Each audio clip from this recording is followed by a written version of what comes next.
Chris Jones told the media last week that JT Barrett will start for the Elks under center if he performs the best in training camp meetings and the preseason. Do we really believe that Barrett could be the week 1 starter for Edmonton in 2022? I struggle with that, Hodge, but there are people around the league who believe not only is it most likely that it is a virtual certainty that JT Barrett will win the starting job in Edmonton. That blows my mind because very rarely do we see a big name quarterback come up from the States and have immediate success in the CFL. But if there is anyone who is going to take a shot on it, it's Chris Jones.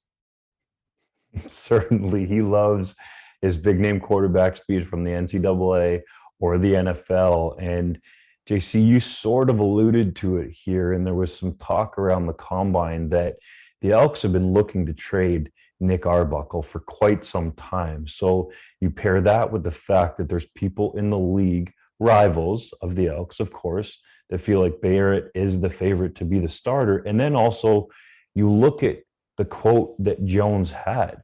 Essentially, he said, if he performs the best in training camp, he'll be the starter.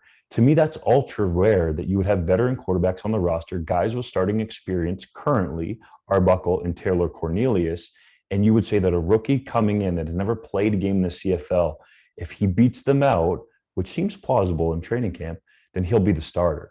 So Jones, to me, is getting more comfortable with this idea, and we don't necessarily know the conversations that were had between Jones and Barrett's camp prior to signing him to a contract.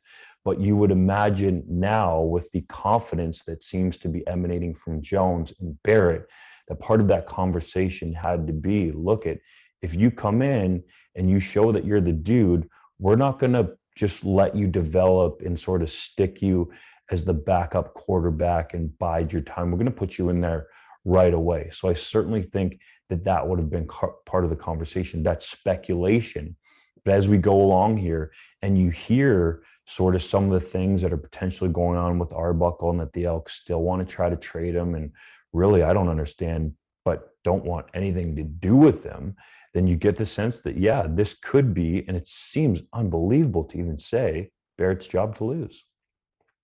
Well, and let's look at the alternative. If it's not Arbuckle, that means that the starter is going to be Taylor Cornelius or JT Barrett. And Taylor Cornelius, with all due respect, he had a couple of really good games in 2021. He also had some terrible games and a lot of growing pains. And if you're looking at who the more seasoned quarterback is, at least in terms of the CFL, it's not like Taylor Cornelius has a half decade of experience as a starter. He is also a young, still developing quarterback in the 3-down league. So JT Barrett can't be that far behind, especially with the NFL pedigree he has. Didn't play obviously a lot in meaningful games down there, but has been on a bunch of rosters and been to a bunch of training camps, as well as playing on arguably the biggest stage in college football. So I do think that there's a chance this happens. And I'm sure the Elks, let's not forget, in terms of the financial side of things, would love to have a starting quarterback for the next 2 years, making next to nothing on the cap, which is going to allow them to do all kinds of other things on the roster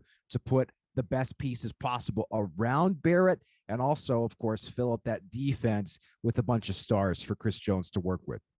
And that's already what they've tried to do in terms of signing Kelly Lawler to that big deal. And there were some other big money offers out there that they didn't close on. So that's certainly the idea. And when Jones talks about how much he seems to like James Wilder Jr. at this point and the money they spent on the offensive line and running the rock, and especially the confidence that Jones has in the defense, then you get the sense that he's setting the Elks up to be quarterback friendly in this situation, or rookie friendly, let's say, for Barrett, because the one knock on Jones, especially when he was in Saskatchewan, is he never had that guy. There were opportunities for multiple people.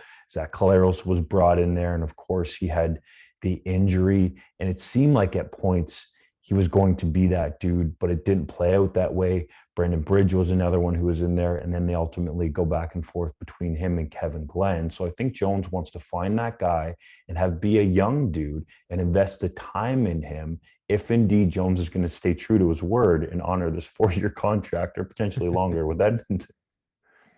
The big tip-off for me as to why this may be their preferred outcome is if you look at the quarterbacks down the depth chart that are going to be in training camp that don't have a shot really at the starting job, but maybe kicking around. And none of them are in the mold of Nick Arbuckle, and they're not in the mold of Taylor Cornelius either.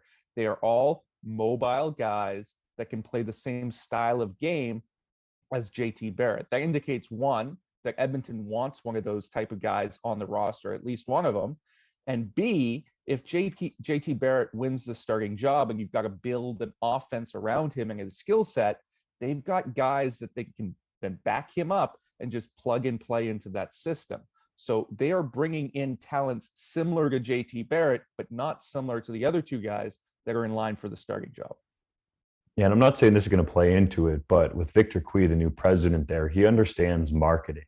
And to get more eyeballs on Elks games, whether or not that leads to more ticket revenue. But if you have Barrett as your starter, that's certainly going to attract more attention from the United States and the Ohio State Buckeye Nation. All the fans out there are going to be jacked up to see Barrett back on a football field. Like, we got to remember, he hasn't played in a professional game ever. He's played in the spring league, I believe, a little bit, but he never got into an NFL regular season game. So if that dude that was a 3-time captain at Ohio State was part of their national championship team there, I believe it was in 2015, and also one of the program record holders in terms of a number of quarterback records there, that could attract some eyeballs. That's not obviously going to be one of the main decision makers, but I think if you're Quee, you're probably happy because it helps the Elks become a more North American brand if Barrett starts.